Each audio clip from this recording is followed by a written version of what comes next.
Thank you. Good evening. Welcome to the November 8, 2018 RA Special Board meeting, basically a public hearing on the 2019 budget. We have quorum, so I'd like to call the meeting to order. Do I have a motion to adopt the agenda? So moved. Second. Second? Okay.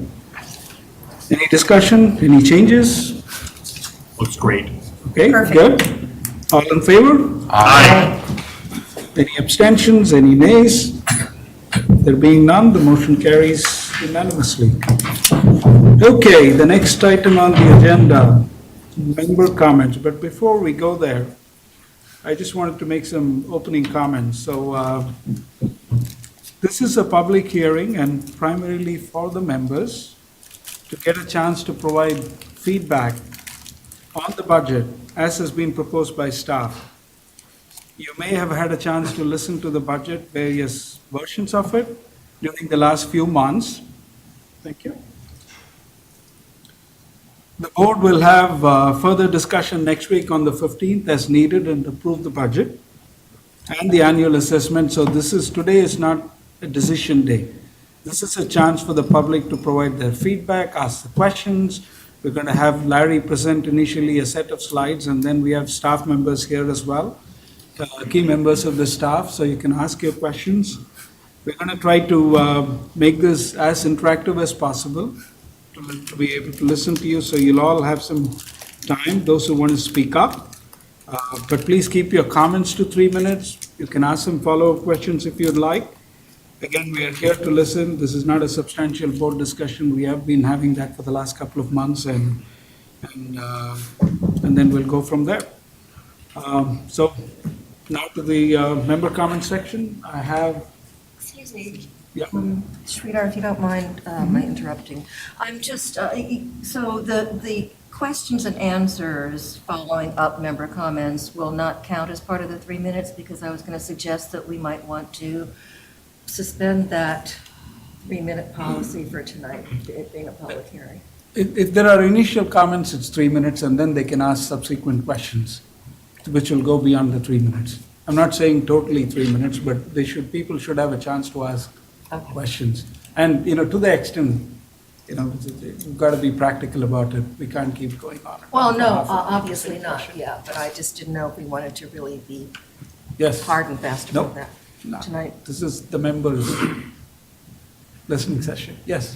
And then might want to point out that there's general member comments that are not related to the budget, and then after my presentation, there'll be the actual hearing on the budget after Thank you. I go through my presentation. Thanks. So yes, you can speak on topics other than the budget as well, because this is a board meeting.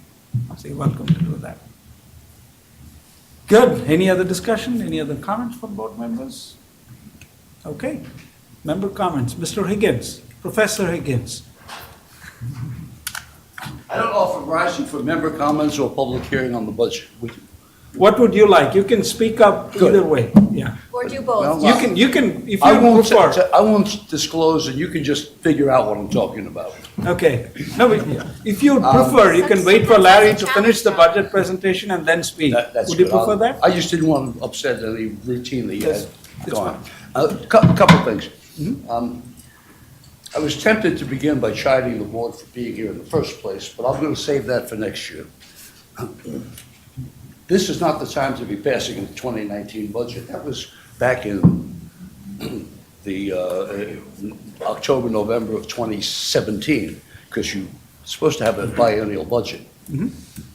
Never voted on a 2019 budget. Never. Might want to look at that, council. That was a violation of the documents. Anyhow, not a big deal, but next time you go into this, I'd ask that the board do a biennial budget or change the documents one way or the other. Okay. I watched your last meeting on at home. I watched it live on the YouTube channel. Very useful, by the way, and I thank the RA for doing that. Two things caught my attention, and that's what brings me here today. The first was a discussion of the possibility of passing along to members the cost of credit card processing when they pay their assessments. Personally, I think that's a pretty good idea. I pay by credit card myself, and I've always gotten a benefit from doing that. But as I listened to your discussion, a couple of things caught my attention. One was the numbers didn't work. Didn't seem to add up. And I was trying to do some fast math while I was listening, and I couldn't do it, I'm sorry. But in 2017, the RA paid $147,000 in credit card processing fees. Later, we heard that you have a fixed negotiated 2% rate with your merchant service provider. So I did the math, and I said, well, that means you must have collected over $7 million by credit card, more than 50% of the assessment. Well, that can't be, because elsewhere we heard in that same meeting that you collected about $5 million, and that payment online, the only way you could pay by credit card, was less than 50%. So the numbers didn't work, and it started to bother me that the board was about to act on something where they may not have the correct numbers. Then I dove a little bit deeper, and I said, I'm going to make a couple of assumptions. Let's assume that all those numbers that I heard, except the 5 million, are correct. Is this a good idea? What would the consequence be? And I heard Director Ivor, I think very passionately imploring you to think about the effect on people. What is this going to mean? Well, what does it mean? We all are paying $7, using that $147,000 figure for 2017. We are all paying $7 in our assessment already for the benefit of some people who pay them by credit card. By the way, we are also all paying, I don't have the number on your lockbox operations, but we're all paying probably about $2 each for those who pay by check, whether we pay by check or not. So you have to kind of back that out. If indeed you pass along the costs, whichever they might be, credit card or check processing costs, to the members according to the way they paid, the difference is about $6 in the assessment. People who pay by check, you could lower the assessment such that they would pay $6 less. And those who pay by credit card, paying the full fee, would end up paying $6 more than they otherwise would pay. So it's not a major financial decision here, $6. But it does kind of make sense, and so I would support those who want to explore that further. It's an easy thing to implement. It's important that you get the numbers right and take into account all the considerations such as the credit card fees. Okay, I think I just used up my 3 minutes. Thank you. But I'm going to pass along. You can come back as we go through the budget. If you have additional questions on some topic, please feel free to. I do have one other comment. I'll come back later if that's better. Okay, go ahead, make it. Yeah. Let me briefly say, because I'm not going to go into the numbers, and heavens knows I've got a lot of them here. Based on what we know today, that is, based on what the Reston Association has shared with its members, your repair and replacement reserve fund is grossly overfunded, based on what we know today. At the end of September, you had over $7 million in that fund, and about $3 million of commitments for projects that have been not yet completed, approved and incomplete. So you have $4 million of unreserved funds. You're about to add another $3 million to that for about $3 million worth of spending in 2019. That is, preserving this balance of $4 million that is uncommitted. Now, you shouldn't go to zero, clearly. In my opinion, you shouldn't go to under $1 million, for whatever that's worth. But it's more important to me as a member that you have considered this, and I don't hear that that has ever happened. Why do you have $4 million of unreserved funds? Now, there is a reason, and I have a whole bunch of reasons why you would want to have money. So if I can, so two quick follow-ups before we go to the next one, and then I do want to address this later on, because I do want to walk through the triple R with you, here or offline. I've said really all I Yeah. had to say. I'd like I to draw your just- attention that some more analysis is The needed. only free money in that is unencumbered, is about $1 million out of the 7 million. Rest of it is committed for either for past or for current or for something that's been committed for next year. And we can look at that. We'll That talk has through never been demonstrated to the membership It's, anywhere. I talked about it last year, but we'll talk about that, absolutely we will. On the second point, Maybe we can talk David offline. and Tom are here, maybe they can address your comment later on about, the 2%. Okay. And the math related Fine. to the credit card charges, and if we can't address it today, but you make very good points, we will be addressing that as If you we believe go. that 4%, that $4 million is needed for something, I would love to engage with you Yes, privately to hear about absolutely. that. Yes, absolutely, we will, offline, yes. you all very much. Thank you, yes. Thanks, John. Okay, any other member comments?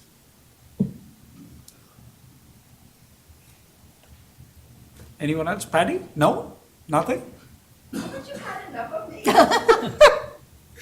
All right, okay, no more member comments. Larry, why don't you step up to the plate?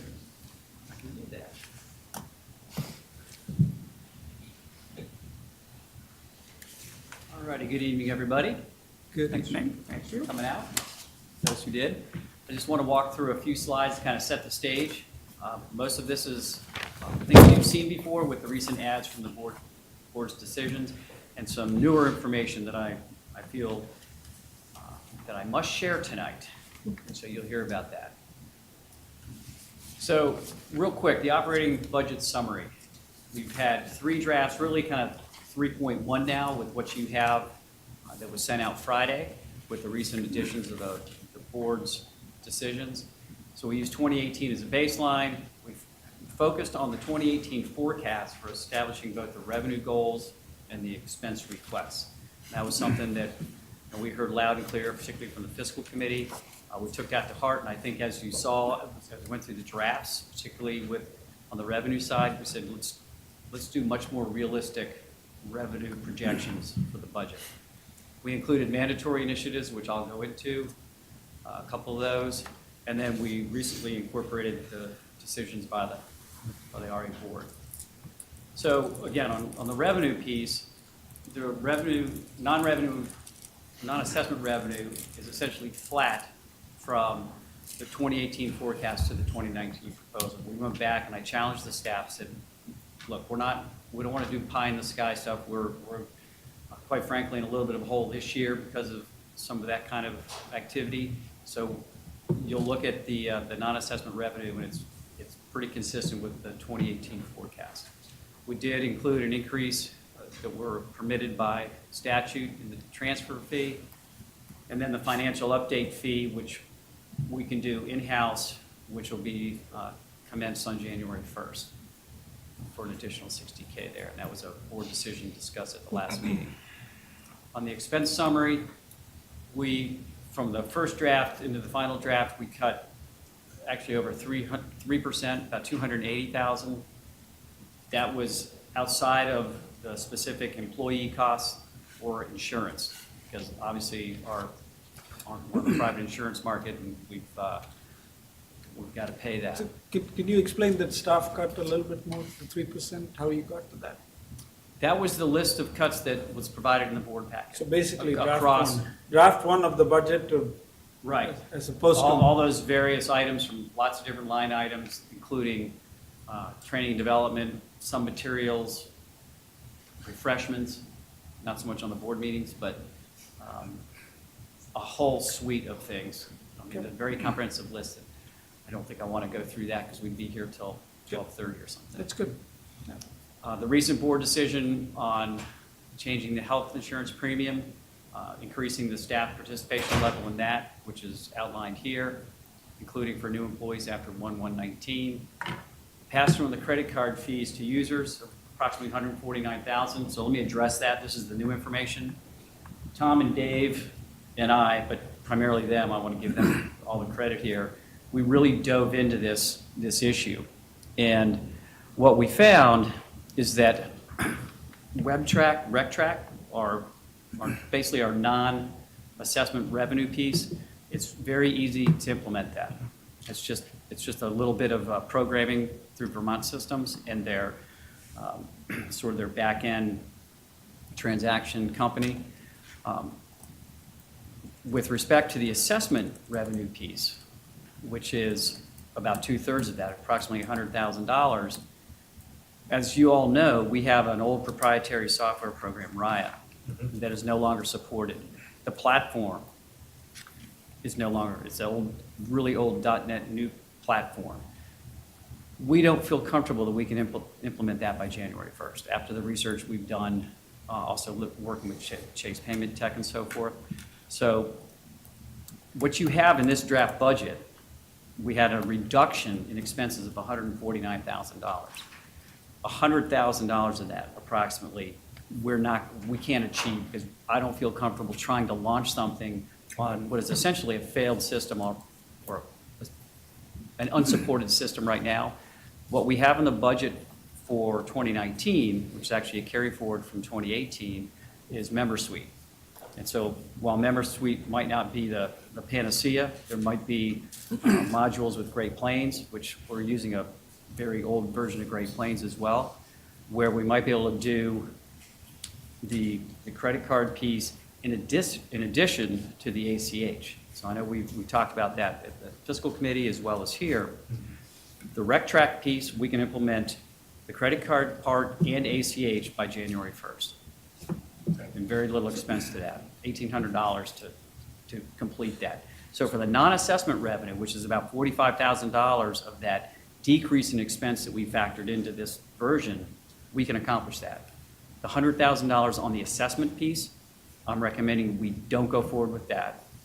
But again. So basically what you're saying is, from the last board meeting, when the board actually voted and approved charging fee on credit card usage, you're basically saying that for the assessment side, you are recommending that we take that off the table. Take that off the right? table. Okay. And that's $100,000 of expense that's out of the version sitting in front of you tonight that we would have to account Will for. come back up into the budget, into the operating expenses. That or utilize operating reserves for that at Yeah. 100,000. So those are options that the They are board can two discuss. separate things. Basically, the expenses will go up by 100,000 is what you're saying.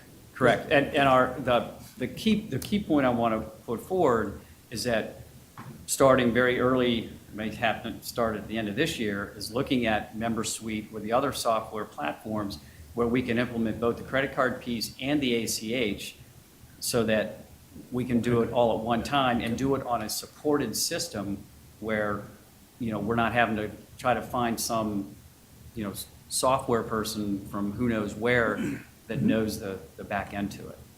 Okay. Thank you.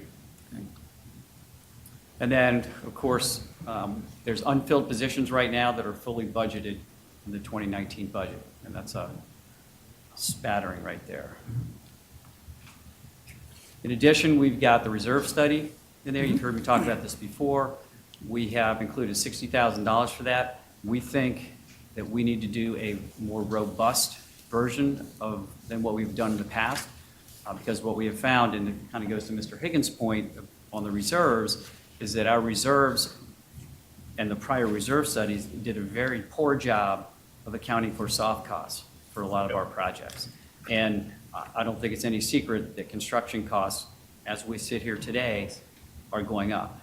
And so, I think that's really important to really sink our teeth into that, working with the fiscal committee and making that as robust as possible.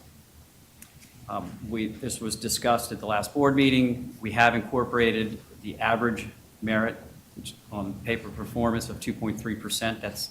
That's in the numbers you have. And the cost of that above to the other benefits is approximately $20,000. So I know that question came up as well. We wanted to address that.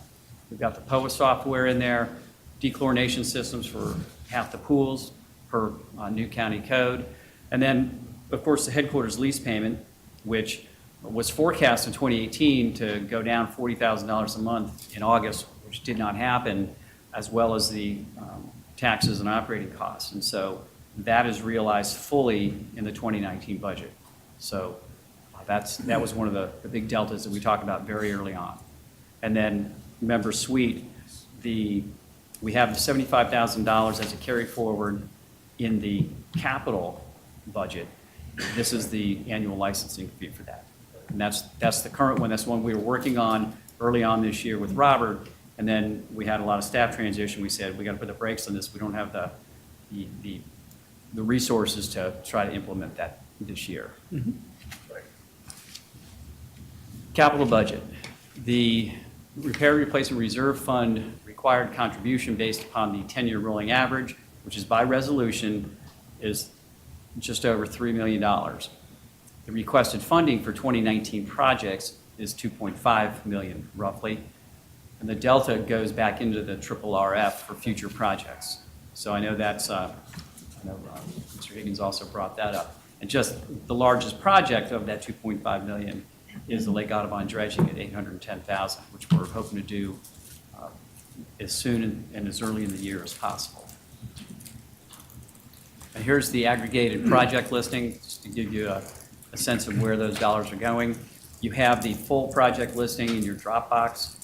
Again, I think it's important to state we're not putting the full project list out there, because what we have found is that we're kind of putting all our cards on the table with respect to potential or savvy bidders who can say, oh, well, they're budgeting X for this specific project, so I think my bid's going to be X minus $1.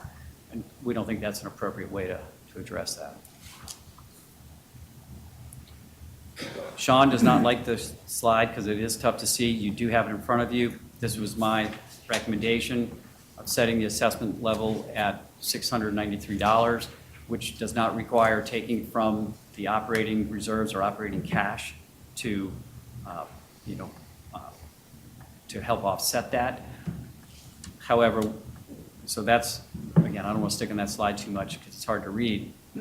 So here's the sort of the highlights of the proposed assessment rate, a 1.6% increase. Again, use of operating reserves not required to depress the assessment level. And I think that's because we've done, and I credit the staff for going through this with a fine-tooth comb and getting us back to kind of realistic budgeting, which is both on the revenue side and on the expense side. So we're not having to pull artificially from the reserves to do that. I say that, and then I just talked about the $100,000 on the credit card piece. So in full disclosure, however, I am requesting $40K from that reserves for those two items there, which were things that were cut in the initial 2.5, which is staff training and development, whether that's customer service training, professional certifications and things like that do go back, sort of to the member-facing piece.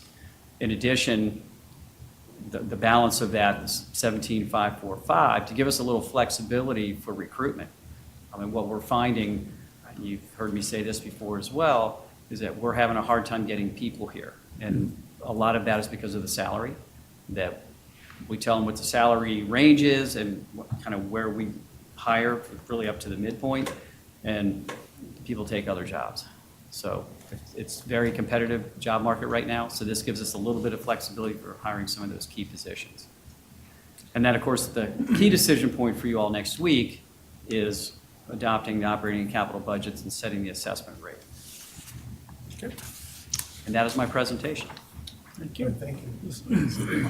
Two quick questions for clarification. On page 1, you talk about using 2018 as the baseline. That was 2018 budget, not 2018 projected actuals. Is that correct? For the original, and then as we got more accurate forecasts, remember we started this in June, so as we got further into the year and we got our first real actuals, because we had some transition and some new folks in the finance department, we really started in September looking at the forecasting as that baseline. So that's a good question. But when you say in preparing the draft, we used 2018 as baseline, that is Actuals. projected actuals? Yes, the reforecast is basically an actuals of 2008. Okay. Yeah. Okay.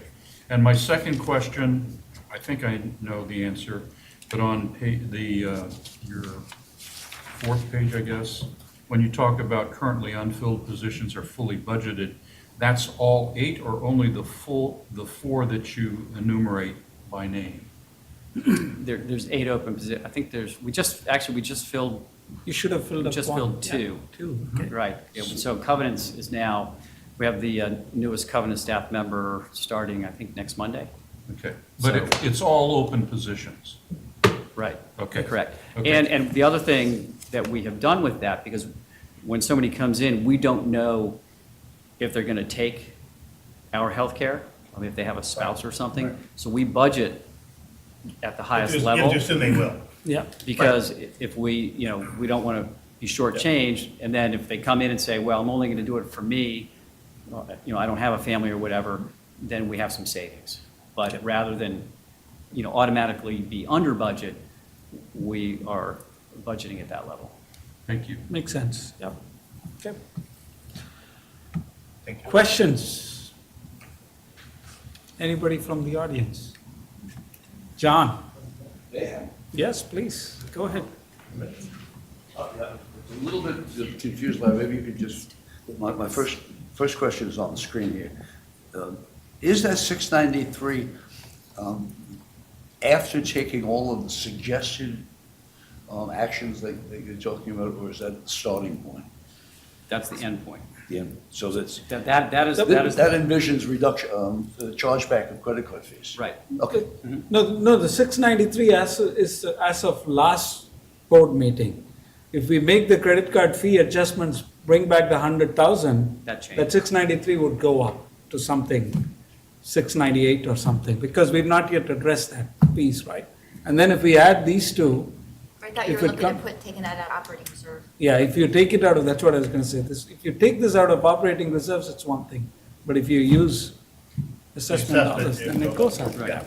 That's a board decision point. Right. Yeah.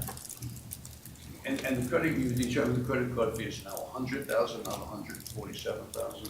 45,000 of that, No, in the screen last time, you had two numbers, 147 for assessment related, and about 40,000 for non-assessment related. Total was about $183,000. right, we went back And and changed that number. we did, because we looked at more accurate forecasting on that. So it's only 100,000 assessment related. That's what he said, yep. That's, For which one? Is that right? David, Tom, Yeah. okay? That's a significant reduction. Yeah. But it's No, yeah, it's a it's reduction in expense, Yeah. because right now, we're, Understand. yeah, okay. But the question, I'm not sure this is a question that I have, it may be a question that you yourselves will have. And this, by the way, is not this, I'm not directing it only to this board. Every board has been guilty of this. The analysis for R&R funding, repair and replacement fund, in your assessment and finance resolution number 5, has multiple steps. The board only takes one of those steps. It looks at the 10-year forward spending average. Doesn't look at the other elements, and the other elements say, how adequate is the fund today? If you found that that fund had nothing in it, and you only applied the funding formula, you'd be in deep trouble. If you found that that fund had $20 million in it, and you applied the funding formula, you'd be throwing excess money in there. Yep, So agreed. it's critically important to look at your current existing balance. And I would say the same thing is true of your operating cash. You do not have an operating cash reserve account. I've said that 1,000 times, and I know you're all angry to hear me say it again. What you have is a lot of A cash. lot of cash, that's And right. someone here It's in multiple ought to accounts. determine how much you should have as operating reserve. And if you don't know those numbers, operating reserve, required starting balance in the R&R, then any decision you make is just sticking a figure in the air. And it's disappointing to see it happen year after year because it rolls into the assessment. Okay. And then last point, you're talking about charging back the cost of credit cards. Great, I think, good idea. Now, how about the cost of processing assessment checks? There's a number that goes with that. You can figure that out. At a minimum, that number's about 85 cents per check, at a minimum. It could be as high as $2 or $3. David, David, are you able to address that now? $2 a check, you better get new banking services. I'm sorry? If you're paying $2 a check to process a check, You're getting, oh, yes, That's what I'm we are. talking about. That's it. That's a 10-cent item from Sunshine, that's not what I'm talking about. Chase is charging, your lockbox operator, I don't know who that is, charges you a monthly fee for having a lockbox, probably about $100 to $200 per month. It charges you a fee for every item processed, probably in the range of 50 to 75 cents per item. It charges you for every deposit, for every report, for every keystroke they make when they record those receipts. Those numbers add up. They add up significantly. And they go well beyond insignificant 10 cent per check processing. You have to know that number, because if you're going to charge credit card users, how about charging check users?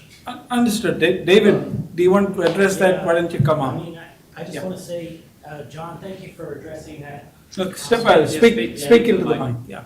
I appreciate you for bringing that up. You know, Tom and I have discussed possibly throwing together an analysis because looking at the whole credit card fee thing, we learned a lot the last 2 weeks. And that was one of the things that we brought to each other's attention. Immediately said, we've never been tracking how much it costs using the lockbox, the checks and things. So we need to do a comparison and analysis on that as well. We don't have that available. It's never been, You have a number for that? I don't have a number off the top of my head, but we'd be happy to provide it to you or So, research. and- Sure. I think that'll be helpful, David. Yeah, it'll be helpful. Yeah. So we have an action on that. Okay? It's just, Yes, sir. John? You get an analysis monthly from your bank about what your hard and soft dollar charges are. So you're either paying hard dollar charges, you're deducting from your account, or you're paying soft dollar charges where you're maintaining a level in the account and they apply credit against it and you pay that way. One or the other. SunTrust, your lockbox operator? yes, that's correct. We'll get a full breakout of those fees as quickly as possible. Well, I think last year they made Have you ever like asked this 200 before, and, John? Okay.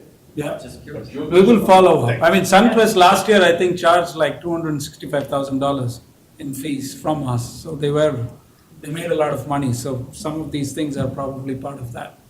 So definitely worth researching. Thanks for pointing it out, David. Appreciate it. So please Thanks, Jason. analyze that. Yep. I do want to address the triple RF question. The point that you raised, Mr. Higgins. So we do have, I'm going to address at a high level, ballpark. So we do have 7 million. Out of that, by our bylaws, we need to have 3 million always in reserve.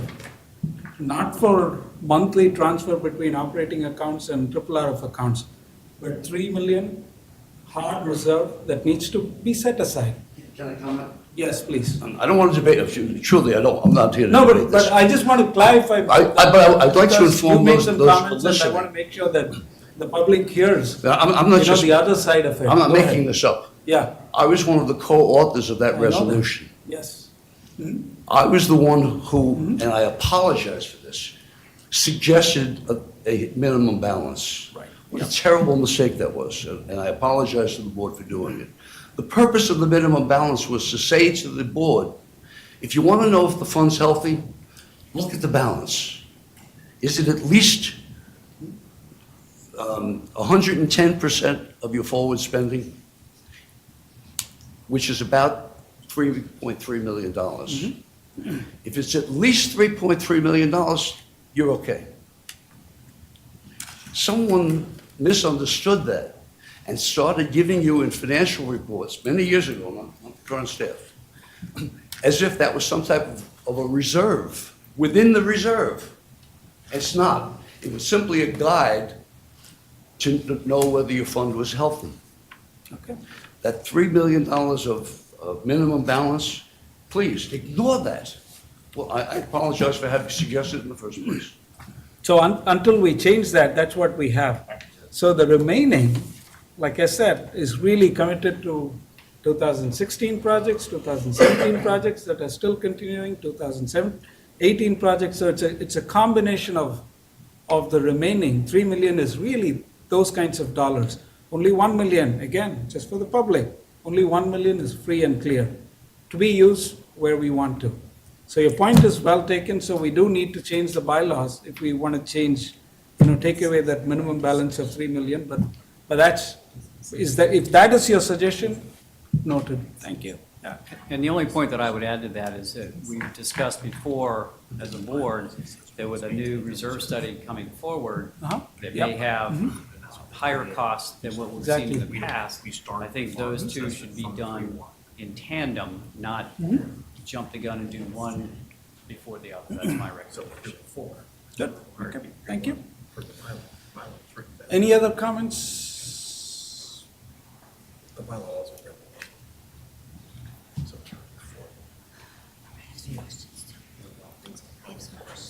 Bob Tree, 2503 Oxford Way. I agree with John Higgins on the cash accounts. Whether you pay for your bank fees in hard dollars, in other words, they deduct the amount every month from your account, or you're maintaining balances in order to pay for those services. If you're paying $265,000 in bank fees, not for $300 million maybe in collected balances, but not $3 million. That's crazy. I would strongly urge the board to consider going out for an RFP for new bank services. And they will be able to help you identify, if they do cash management at all, they should be able to help you identify how much cash you should have in an operating account to keep the business operating. Good point. And I think from John's point of view, you set at one point a floor, but that ends up being over time getting memorialized, and all of a sudden it becomes cast in concrete. Now, that's all I have on that issue. There are a couple of other points that I wanted to, or questions really, that I wanted to bring up. And the one is on the second page of the expense summary. And this is as a member on the headquarter lease payment increase over 2018. $250,000 seems to me to be a big oops. And I don't understand, I would like, as a member, to hear more about why that occurred. Okay, sure. Go ahead. So I don't know necessarily that you want to explain it to me right now, but it is a question that I think should be addressed. On the capital budget, again, as a member, you've allotted $3 million and change for the reserve or use of capital projects in 2019, and you're going to budget $2.6 million about. Is that a result of deferring maintenance or deferring projects, or as you've refined the projects, is that what you feel is an accurate number? Now, given, the concern over how much should be in a capital reserve, if you're deferring maintenance to a member, as a member, that's a problem. So, Two quick. so why don't you talk? So next year's number being a little lower than 3. Our maintenance budget goes kind of a sinusoidal way, right? Last year was higher than 3. Next year, we projected to be lower than 3. Out years, it might be higher than 3. The 3 that we take, the 3.1-ish that we put in is a smoothed out average over 10 years, so that we don't jerk the assessments around up and down, right? I mean, sometimes these are large capital budgets, right? So sometimes we have to take, a lot of money for 1 year to fix something like central services facility. The next year, maybe it's a quiet year. The next year after that, it might be high. Next year, staff projects is just a quieter year. And so, but we'll know more after the reserve study, but the idea is that we expect that curve to do this. And in future years, it might be higher. Like last year was higher than the 3. So it's really smoothening out the Yeah. curve, that's all. Last question revolves about, goes back to where you were talking about unfilled positions. And it kind of begs the question, what is the status of the CEO, CFO searches? Those are the two big ones. Yeah. And secondarily, do you anticipate or have you engaged a headhunter? $17,000 is on the low side if you've engaged a headhunter to assist you with those two positions. I can answer that. So we have identified a candidate, a final candidate. We are this week doing references, and we'll be able to bring something to the board next week. We have as a backup, have engaged a headhunting firm, but we've got them on hold. So that's for the CEO position? That's for the CEO position. We're leaving the CFO to allow the CEO to hire someone. And I forgot to answer your question about the lease.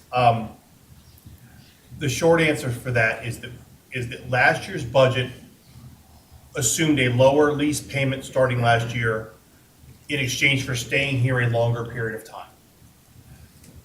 Staff with the board looked at that and said, we think based on the real estate rents in the area, it's better not to engage in that very long-term deal right now. And so that number is higher now. We think that's actually fiscally prudent in the long term. But we think that when our lease ends, we have more flexibility to negotiate a better rate for our membership. So it wasn't an oversight, it was a very, Yeah. So it was Yeah. assumed Savings that that we we started the Yeah. process last July. And we assumed that, at least the staff assumption, working with the outside broker, was that we would get something done by the middle of 2018 so that we can capture some of the benefits. And it's primarily a combination of, free rent and rent reduction, and that's what went into this towards the end of the year, because our lease comes up end of July.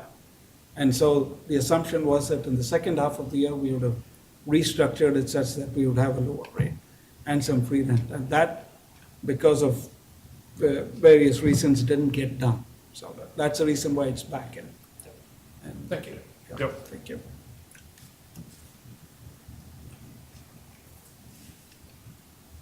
Any more questions? Sherry, you had some questions? Go ahead. And we'll probably need Laura for these. I was looking through the recreation fee schedule, and there was just some anomalies that I think some are in error, and then I have a basic philosophical question. We'll start with that one first. So I'm looking at the seasonal guest passes for pool and tennis season for a non-resident. Am I reading this right, that we charge a non-resident a full guest pass? Is that for the full season, $60? So that is we charge members and non-members a season-long guest pass as opposed to paying $5 every time you go. You can pay a upfront season-long guest pass, so you don't have to do that at each time you visit the facility. It's a card. Okay. And that card, the address on that card must match the person that you're with to help minimize passing it around. Okay. I guess for me, for people, because I think we're going to see a lot more non-residents wanting to use our facilities in the near future with all the development going on. We ought to take a hard look at what we're charging compared to what our residents pay for assessments plus pool passes. I think we ought to be upcharging our non-residents who aren't paying assessments and aren't RA members. That's just a philosophical question, something to look at. Because these developments are going up, they're going to want to use our pools. We typically, not in a 2-year budget cycle, that's when we take a hard look at. So next these year, and look benchmarking at it that again. is planned to Yeah. take a look at Good. the whole. Especially with all the structure. development going on, that's only become more and Yes. more wanted Yeah. and needed. The other thing, and I think this might just be a typo. I'm looking at this senior fitness, 55 fitness, let's see. It says season-long fitness, 55 class, non-resident. It went from 140 to 100, and then the line below that went from 100 to 140. I'm thinking that's a typo. Maybe. I'll have to go back and take a Do you look. I see might where I'm have that on my looking at it? notes. Which I page do. is This that on, is for Sherry? water exercise program. I know that there I don't is, think it has a page. Yeah, it says seasonal outdoor water exercise programs. Yeah, when, Season-long fitness, 55 5 plus. plus. Non-resident goes 180, 140, 100, based on the year. and then the one below that, it went from 140, it went from 100 to 140, so I'm thinking something got flipped. Yeah, because it decreased each year. Well, the non-resident decreased and the member went up. the non-member should be more, the non-resident should be more, and the member should be less. Correct. So I think those got flip-flopped. So before this gets published, I think we just need to do one more scrub. We'll address that, so it'll be fixed in your packets for tomorrow. Okay. For next week? Yeah. For next week's Good, meeting. no, thank you. You're welcome. Catch. No, I'm kidding. Good The other, catch, Doctor. the other question I had was on the winter break. Hang on. Is it for Laura or It's for Laura. Laura? Laura, stay put. Oh, she did. There she is, yeah. Daddy. I think it was another, One of the break camps? Yeah, right before the Walker Nature Center, 26th of yeah. 27, Um, is where your break camps are. Yeah, so we have winter break camp. Is it just because it went from 190 to 135 and 225 to 155? Is that because they're shorter or? Yes, it's the number of days based on where the holiday falls. It's not as many days that the camp is being conducted. Okay. So the price is The county reduced. school calendar. I mean, it's fairly significant Shrunk, drop. yeah. I mean, it's 190 to 135 Yeah. and then 225 to 155. So I was wondering if it was days number or shorter. It's or when the whatever. holidays fall. Okay, I just wanted to make sure that those weren't in error. But it might be useful that it also includes days, yeah, so it reflects. Yeah, I mean, that would tell you that the winter break is almost a third less than it Right. was in days is, yeah. last year. So then maybe, Yeah. County- yeah, the so county maybe school days board and did parents, this like to how many us, yeah. days that would be. Right. Would then, hence I wouldn't have a question on it. That was it. Okay. Thank you. Thank you. Thank you. Any more questions, any more comments? Patty, last chance. Anything from the fiscal committee members? Yeah, I think Wait till Patty. she's getting up. Yep, please Yeah. stop. Yep. I want to hear from Patty. I decided. Fair enough. Okay. Seriously, from working on the, I'm Patty Lentz, I live in the Wedgewood cluster.